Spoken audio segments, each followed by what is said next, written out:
We request one final task of you, Kratos. Athens is on the verge of destruction.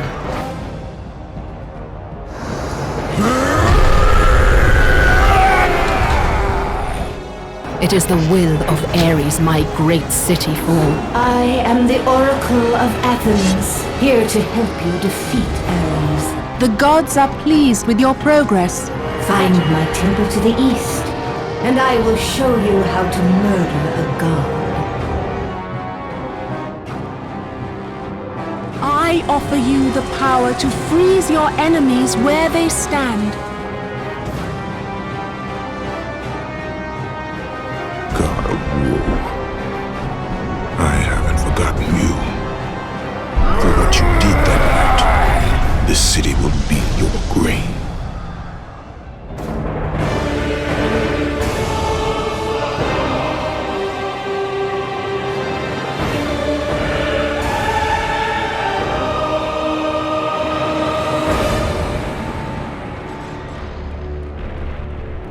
Welcome back, everyone, to Let's Play God of War the First, the 2005 PlayStation 2 hit classic. Picking up right where we left off, now we're on the rooftops of Athens. This is a very extensive, long area with plenty of hidden chests, plenty of alternate pathways, and the beginning of a new design philosophy for the original God of War that doesn't really carry on into the other God of War games, at least not as heavily as it does in this first title, but is something that this first title does, I think, pretty well. But first, a cutscene introducing new enemies.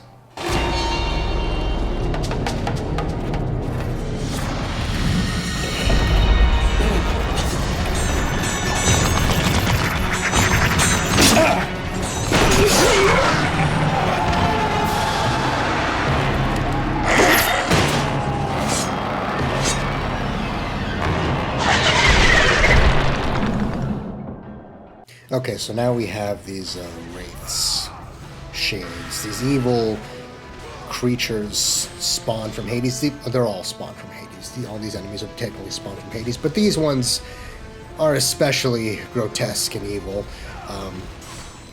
They can melt into the ground. They have sides for hands. They are deadly, but you can block literally every attack they have. So they're not that bad. It's worse once other enemies are thrown into the mix alongside the wraiths, like a Cyclops.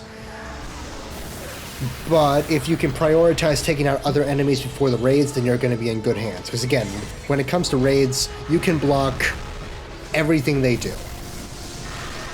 So when it comes to big enemy groups, enemy mobs that include raids, I would try to save raids for last. If only because those little freaks, you know, everything they do can be blocked, as compared to something like a Cyclops, where you can't block everything they do. So you want to prioritize taking them out first, because there's the bigger danger. There's a nice execution for them.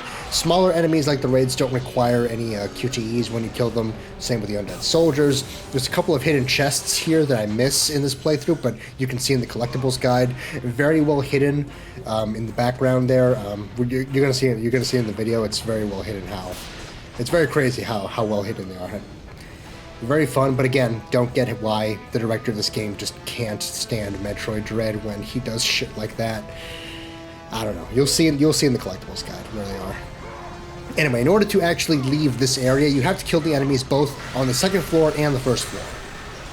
It's not enough just killing the raids and the other undead soldiers that are going to spawn down here. You have to kill everything that's down here and everything that's upstairs. I find the fight upstairs to be a little bit more difficult than the fight downstairs, so I, prioritize doing the upstairs fight first, just in case I mess up, just in case I need a redo or something, just to make sure that I'm kind of in a good place for the downstairs fight. I try to prioritize doing the downstairs fight last for that reason. The downstairs fight consists of raids, archers, and regular undead soldiers. Jesus Christ, I almost died there. That was insane.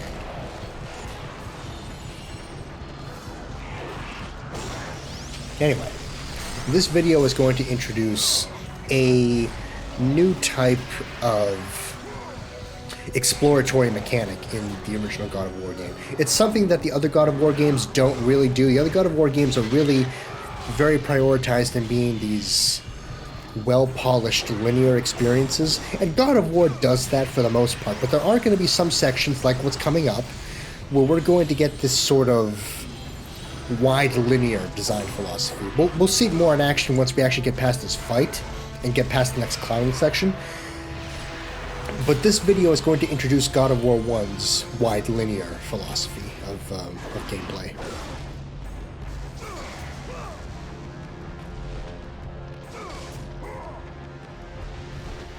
It's a really fascinating thing that part of me is kind of disappointed they didn't continue with, but part of me is also quite happy they don't, because I think the other God of War games are much more polished and overall better.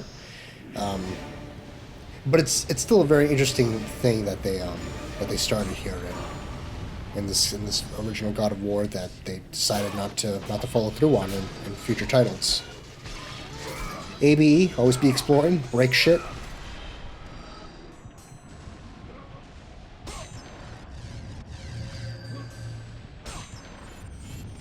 Stock up on your magic and your health. As I say in other God of War playthroughs, don't make it a habit to open health or magic chests as soon as you see them. Wait until you actually... That's a shame for them. Always make it a point to not open health and magic chests if you have, like... if you're almost topped off or are topped off on health and magic. There's no point opening those chests otherwise. And in the case of God of War, you never know when you're going to be coming back to an area or when you're going to be facing a particularly tough enemy. It's a good idea to keep those chests unopened just in case. You know, in case you do come across a tough enemy, that you can restock on your health and your magic really, really quickly afterwards. It also changes the calculations of how some of the battles go. If you don't want to waste your magic, but you know there's a magic chest like right behind where you were, then it might be worth using magic for a particularly difficult fight that you wouldn't do so for normally, knowing that you have that free magic refill or free health refill, depending. Gonna power up our Blades of Chaos again. This time, I believe we actually have parries unlocked now, which is a very useful thing. You're gonna want to prioritize getting your Blades of Chaos to level 3 as soon as possible. Again, the order so far has been Poseidon's Rage level 2 first, because you're going to want that more powerful magic. That's going to be very helpful to you. But then prioritize getting your Blades of Chaos at least to level 3 as soon as possible, because at level 3, I think, I could be incorrect, but I think you get the parry mechanic at level 3. So you're going to want to make sure you get the Blades of Chaos to level 3 as soon as possible for the nice parries. Not very useful here, obviously, because we're just fighting archers and raids, and with the raids you don't have to parry your shit. You can just block everything they do, and then once you get an opening, you know, just go for it, just kill them. Yeah. But now that we've beaten these enemies here and can complete this climbing section, now we're going to be introduced to our first wide linear area. This rooftop of Athens / Temple of Zeus area that we have here. This is a wide linear area. There's only one way you can go to actually leave, but before you can leave you have to collect and explore other areas first. So I could have gone to the right and gone straight to the rooftops of Athens, but I would have eventually hit a roadblock that would have prevented me from exploring or moving on with the story any further. And in order to actually get past that roadblock, we have to explore. Look at this, by the way. This takes forever to push, so I'm speeding up by a lot here just to, you know, move shit faster here. Anyway, we could have gone to the right, gone to the rooftop. We would have hit an obstacle that would have prevented us from continuing forward with the game and with the story.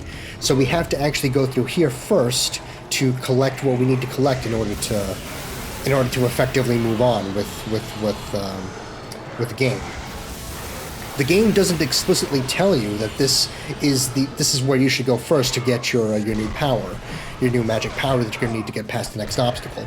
It gives you the option of going one way or the other. So it's a philosophy I kind of like in original God of War, but I also kind of don't like it. It's not as explicitly egregious in this area because there's only two paths you can go to, and it's going to be very obvious where the roadblock is, and there's a very nice loop to get you back to this area to get the magic power that you need, so you can very quickly go back and get past the obstacle if you decided to go to the rooftops first. But in the next, I think, 2 times that the game does this, they're a little bit more egregious with the wide linear design philosophy of God of War.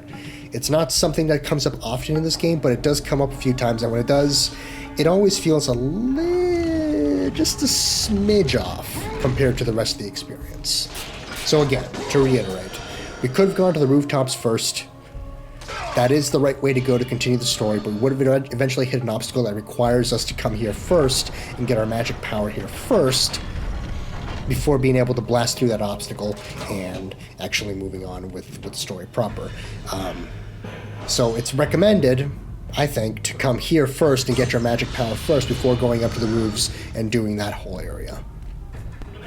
Technically, you can do it in any order you want, but it is recommended you do what I'm doing in the order that I'm doing it in, because it's faster and more efficient to just do this and get the magic power first before hitting the obstacle.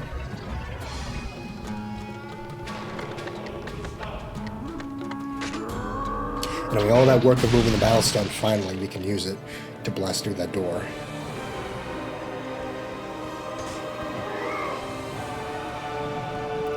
And you would think, based on how God of War has been designed so far, that you would get some basic enemies coming up here to try and ambush you as you make your way to your next magic power, but no, not really.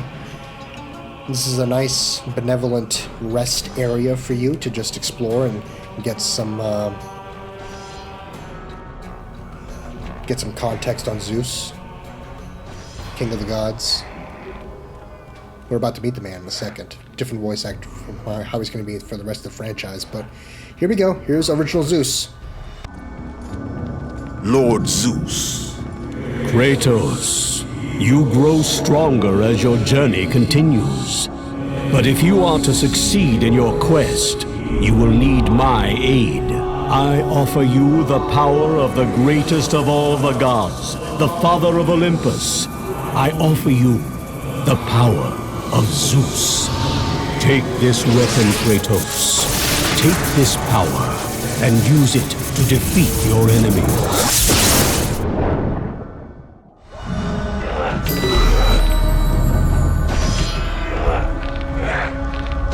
You have done well, Kratos.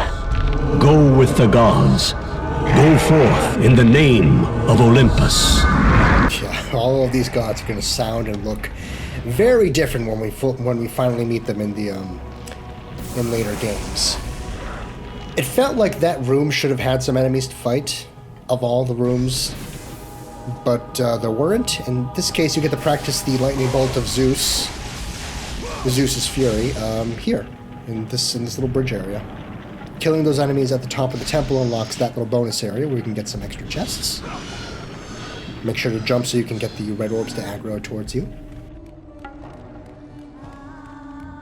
And now, we follow the old adage of breaking all the shit for all the red orbs, then breaking that obvious wall there, and get ourselves some more upgrades. First of all, a nice refill on magic. Zeus's lightning bolts is it's a pretty useful power up. I like using it a lot. It costs almost no magic to use, which is why it's very, very helpful.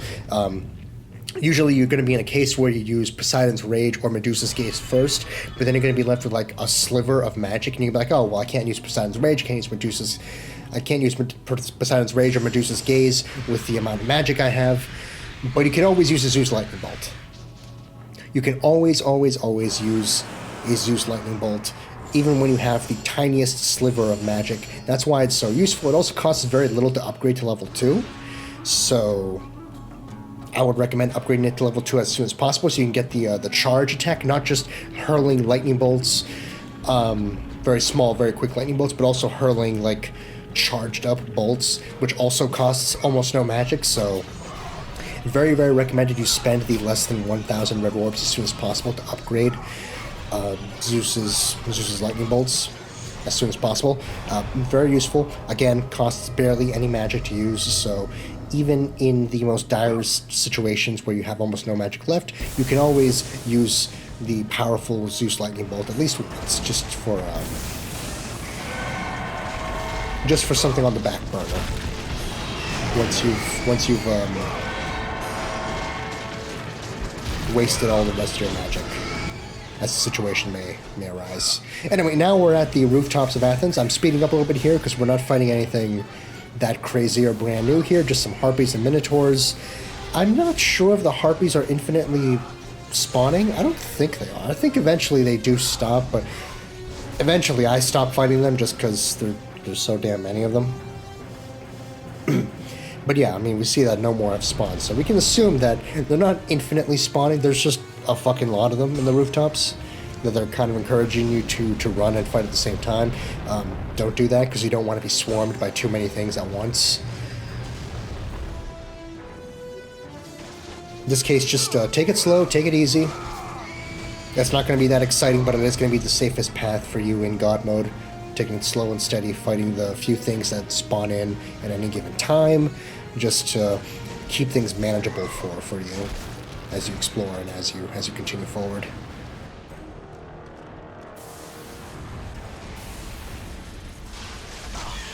I'm trying to hit some enemies in the background over there.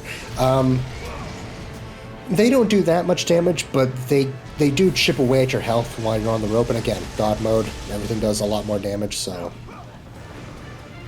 Unfortunately, you're also not going to be able to get red orbs from those archers in the background because the red orbs are so far away that they're not going to aggro to Kratos. Very annoying. I'm not a fan of that in the original God of War, but thankfully they stopped doing that after this game.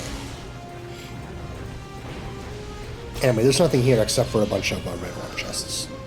Which is worth your time, of course, because you want to upgrade your shit as soon as possible. Some pots as well. Channeling our inner link.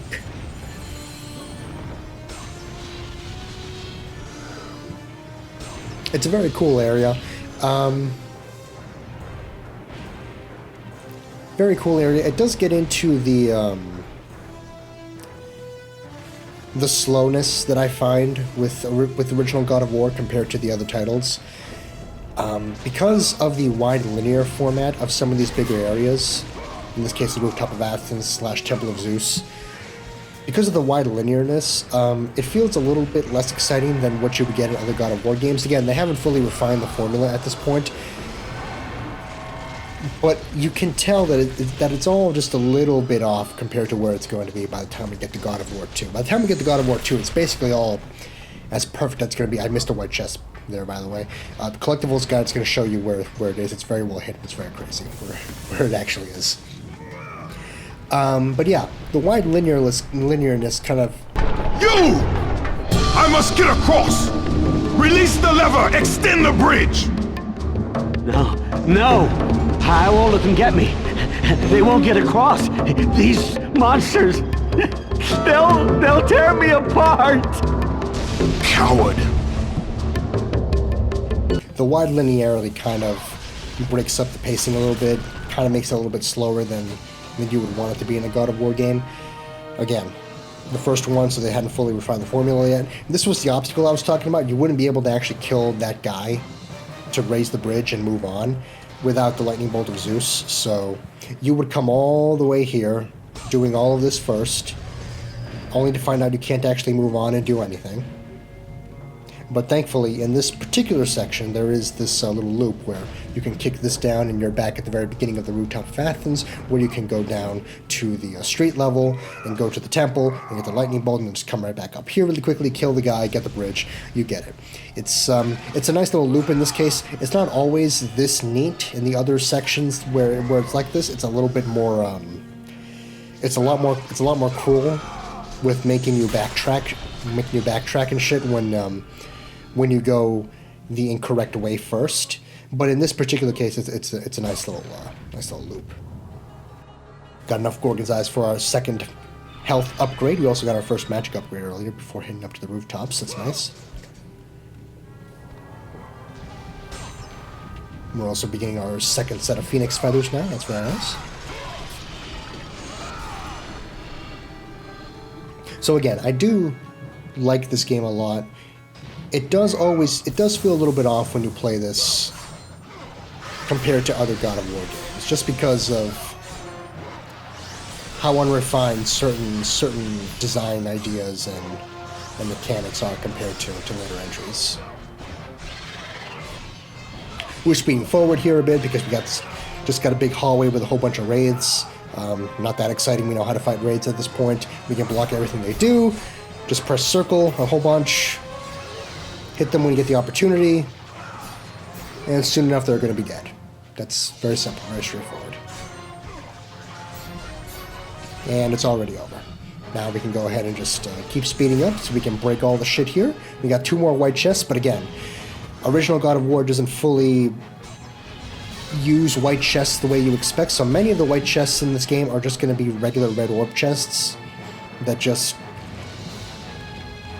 just white for whatever reason, just to kind of trick you, to make you think that you're going to get another set of Gorgon's Eyes and Phoenix Feathers already after the very short hallway and the very short nothing section where you just fight some basic enemies.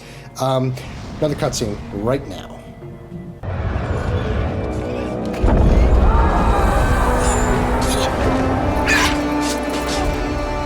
Oracle! Kratos! Praise Athena, you've arrived! Ah! No! Kratos! Kratos! Find me! You must find me! Athens depends on it! Oh boy. Yeah. We're back at the Athens town square. If you missed any chests, you can go ahead and jump back down. You'll have a ladder to get you back up safely to this new area. So if you missed anything down there, you're welcome to go back and explore. There's a couple of more chests over here that I'm going to get right now. Again, very well hidden. I also still don't get why the director doesn't like Metroid Dread when his game uses a lot of the same philosophies. Again, it's no Metroidvania, but it uses a lot of the same thinking when hiding its shit, so whatever. Whatever, it is what it is. It is the situation that it is. Anyway, the Oracle has been taken. We have to find her because we have to find out how we're going to kill Ares, a true Olympian god, a son of Zeus. While we, the mortal man, Kratos, we're tough, we're good, but we're not Olympian killer good. Not yet, anyway. So in order to get the Oracle, we have to go through this short little section here where we fight some enemies on a cliffside.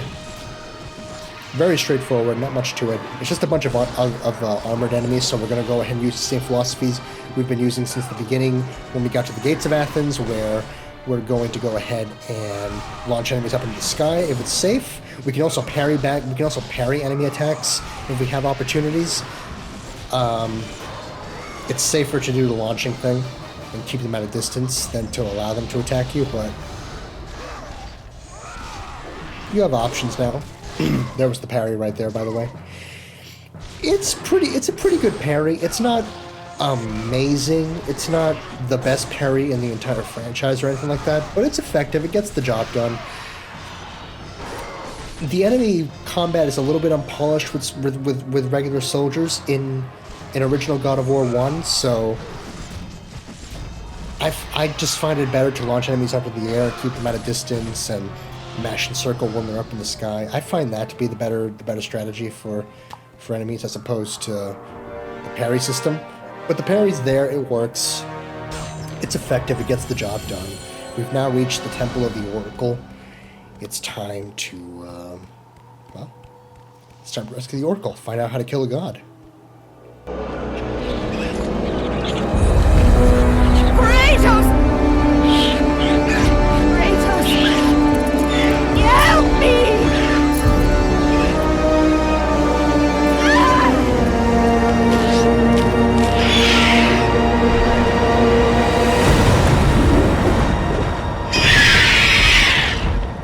I mean, not immediately, obviously. We still have to kill a whole bunch of enemies and actually save the Oracle first. We have a new variant of Harpies. They don't look dramatically different from the ones before, but these harpies have a new attack that he didn't have last time.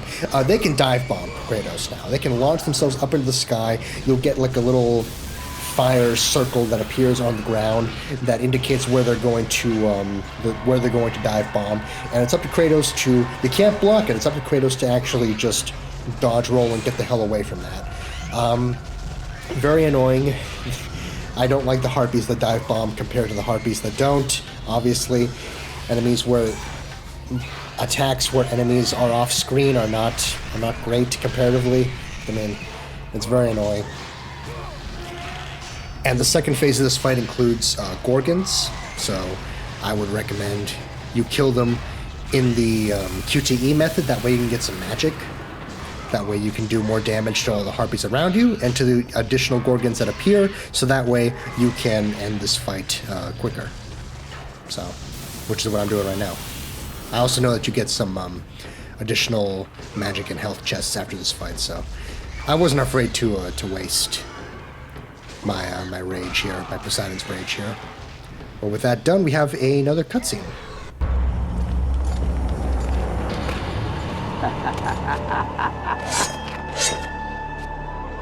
Good, my boy, good. Athena has chosen wisely. I knew it was so. Who are you? So, you have the blades, the skin as pale as the moon. You are the one indeed. Perhaps Athens will survive at that. But be careful. Don't want you dying before I'm done with this grave. A grave? In the middle of a battle? Who will occupy it, old man? You will, my son. Oh, I've got a lot of digging to do indeed. All will be revealed in good time. And when all appears to be lost, Kratos, I will be there to help.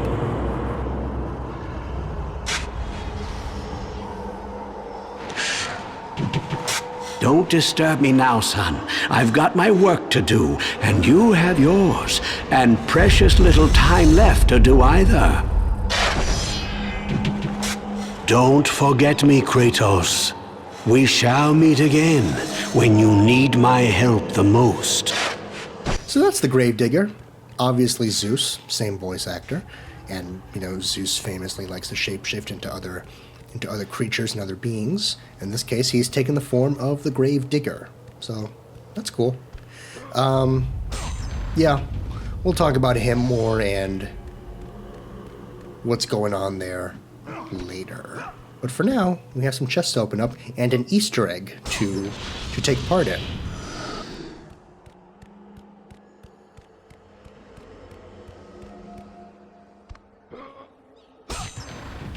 Get ourselves another Gorgon's Eye and Phoenix Feather, of course.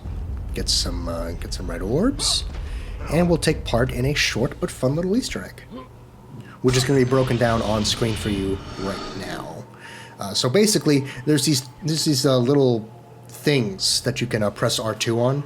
It's not going to indicate you can press R2 on them, but if you press R2 on the feather, on the Gravedigger's pile, and then at the start of the bridge that leads into the Temple of the Oracle, then you get this fun little message that's spelled out in the stars that says, "Surrender, Kratos." That's kind of morbid, because Kratos is not going to do that, but it's there.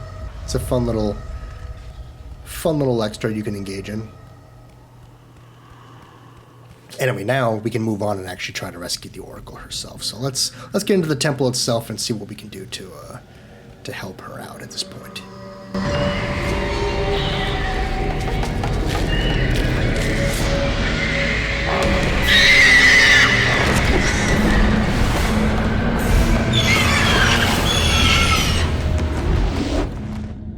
Okay, so this is not actually a combat encounter. Not really. This is a puzzle room. Basically, the Harpies are not going to let you open that gate. They're just going to keep attacking you if you try to open the gate to go upstairs to the top of the temple. What you have to do is get these two statues at the very end of the room. Get them, push them down, block any attacks from the Harpies. I don't think they give you that many red orbs, so it's not really worth it to try and kill them. Eventually, after you kill enough of them, they're going to stop giving you red orbs entirely, which is the hint that this is not a combat challenge, but a puzzle challenge. It's the same thing that happened with the Minotaur and the button in the previous video. Minotaurs would have spawned in that little room infinitely, just as Harpies would spawn in this room infinitely. And eventually, the enemies are just going to stop giving you red orbs, so it's not worth trying to collect infinite red orbs here. Not really. Although, I will say right now, there is an infinite red orb glitch in this room that you can partake in if you want to. There's going to be a link in the video description, and I think a card on the top right that pops up at some point, if it hasn't already, to help you, to teach you how to get infinite red orbs in this room. I don't like getting infinite red orbs in this room if I have to, mostly because playing this game normally, you get enough red orbs to upgrade everything in one playthrough anyway, and even if you didn't, there is a better spot for infinite red orb farming later in the game that we're actually going to break down and show off, because I like that infinite red orb area much better than the one in this room. Anyway, the fact that killing enough harpies and they stop giving you red orbs, that's the hint that this is not a combat challenge, but rather a puzzle challenge. Again, just block the holes that the harpies come out from, so that you don't have to deal with them anymore, and you can just open the gate calmly. And now we get over to the second floor, and in the second floor we're going to have this more balance beam puzzles. Some of the beams are going to fall. It's pretty telegraphed which ones fall and which don't, so don't worry about stepping onto the wrong beam and falling all the way back to the ground. You can jump over here, break this window, which is very fun, to get this extra white chest here. Nice and hidden. I was worried I wasn't going to make that jump, but I did in one try, which is very fun. There isn't anything else hidden up here as far as I know, so don't bother exploring this anymore. Just go for the window so you can get that white chest, and then make a beeline for the save point and then move on, because there's nothing else here for you, not really. The last defense to get to the Oracle is these unarmored undead soldiers.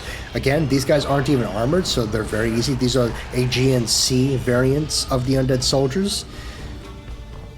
These are the weakest variant of the undead soldiers in the entire game, and they're throwing a whole bunch at you to try and slow you down.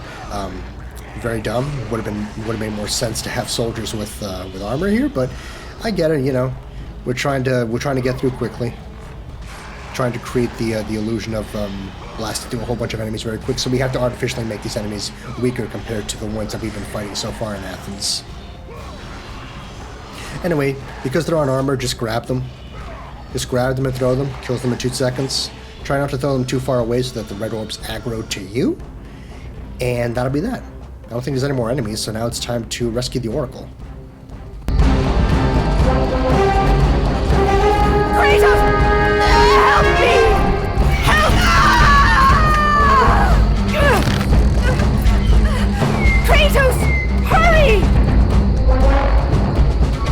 Alright, so now the Oracle is hanging and is in danger of falling to her death, so that's unfortunate. So let's go ahead and just try to save her. We do have to actually find out how to kill the god, of course, so we do need to save her. In order to do this as efficiently as possible, do what I'm doing. Push this statue to the ground level first. You can interact with the Oracle from there if you want, but there's no point really, because we're trying to save her. We're going to save you, so please just let us do what we're going to do. Anyway, push that first statue over to the ground, and then this second statue, same thing. Specifically, you want to push this second statue on top of the first statue. We're going to need both statues stacked on top of each other in order to get high enough to actually proceed with saving the Oracle. So before we do anything else, let's go ahead and actually push this second statue and have it be stacked on top of the first one, which is good. You can get, if you messed up and didn't actually stack the statues, you can put the statues back onto that platform that just went down, so that you would have plenty of opportunities to figure out what to actually do with the statues in order to move forward. But before anything else, let's go ahead and explore this nice little garden for a bit. It's a nice little calm area compared to the rest of the chaos that has befallen the city of Athens. We get another Gorgon's Eye. What is keeping you? Athens grows as you waste. Yeah, I know, it's okay. We're on our own time, we're doing this. We need to get stronger first and explore what's going on. This is a door that only the Oracle can open. We saw a similar door in the previous episode, one that's guarding the exit of Athens, well, one of the exits of Athens. So, presumably the Oracle is going to be able to open not just that door, but the other door that we saw earlier as well. Anyway, we've explored the garden a little bit. Let's go ahead and actually interact with these stacked statues a bit. We could push it there. We could push it to where I was originally pushing forward for first, but if we go and push them to the right side of the exit first, then we could potentially get a little secret. It's kind of a tricky jump, but first we get this little cutscene that shows us that that's the way we need to go to actually save the Oracle. It's kind of a tricky jump, but positioning the statues correctly allows you to do a nice jump to the statues, and then a nice jump to this little cliff up here. This small little cliff up here with a couple of red orb chests. Again, I missed a lot of red orb chests in this playthrough. They're really, really well hidden, but that's an example of a decently well hidden one that I did find, so that's pretty cool. Now it's time to actually rescue the Oracle. No more faffing around, nothing else we can actually do. We can put the statue there, the statues there, and now we can actually move forward and actually go ahead and save her. So it's time. Help me, Kratos, please! We can see that she is still in some great danger. And now let's move forward and actually get her and save her. Kratos, I'm slipping! You must get here quickly! I can help you! We can save Athens, but you must hurry! Alright, so this is going to be a timed puzzle where we have to go through this whole climbing and movement challenge in order to get to the Oracle in time. We can see in the background the battle is still raging on. It's pretty cool how nice and calm this area is compared to the rest of Athens. Anyway, we have a little over a minute to actually save her, so time your jumps well here. Try to move as quickly as possible because we aren't going to try and get a collectible here at the same time as trying to save the Oracle. I think you can actually get this collectible after you save the Oracle anyway, so there's no rush to do it, now, but obviously you want to save time and not have to go through this whole climbing rope swinging thing again. So if you have the time, very quickly make your way here and open this chest for another Phoenix Feather. And as long as you still have like 30 seconds left, you should have plenty of time to save the Oracle at this point. All you have to do now is just jump onto that plate, and then we're going to get to the end of the video. Thank you very much for watching, ladies and gentlemen. I hope you enjoyed. I'll see you all next time on Let's Play God of War. And with that act, Kratos set in motion the events that would lead to his downfall. Kratos, as Athena herself has foretold. But you are late, perhaps too late to save Athens. Or is it Athens you have come to save? No! I can't! We must not stop! And when the Oracle looked into his soul, she saw a beast as well as a man. Once a captain in the Spartan army, Kratos had begun his command with only 50 soldiers. But soon his numbers grew to the thousands. His tactics were brutal, but effective. Drunk with power, he was feared by all, except one. His wife was the only one to brave his fury. How much is enough, Kratos? When will it end? When the glory of Sparta is known throughout the world. The glory of Sparta. You did this for yourself.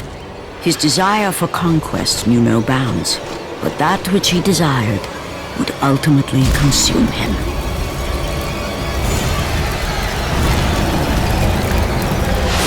By the gods, why would Athena send one such as you? Stay out of my head! Choose your enemies wisely, Kratos. Your brute strength alone will not be enough to destroy Ares. Only one item in the world will allow you to defeat a god. Pandora's box, which lies far beyond the walls of Athens, hidden by the gods across the desert to the east. But be warned, Kratos. Many have gone in search of Pandora's box. None have returned. Go through the gates to the desert, Kratos. There begins the path to Pandora's box. It is the only way you will defeat Ares and save Athens. Well, now, I should say. Thank you very much for watching, and I'll see you all next time for more Let's Play God of War. The first one, the original one. Thank you very much, everybody. Bye-bye.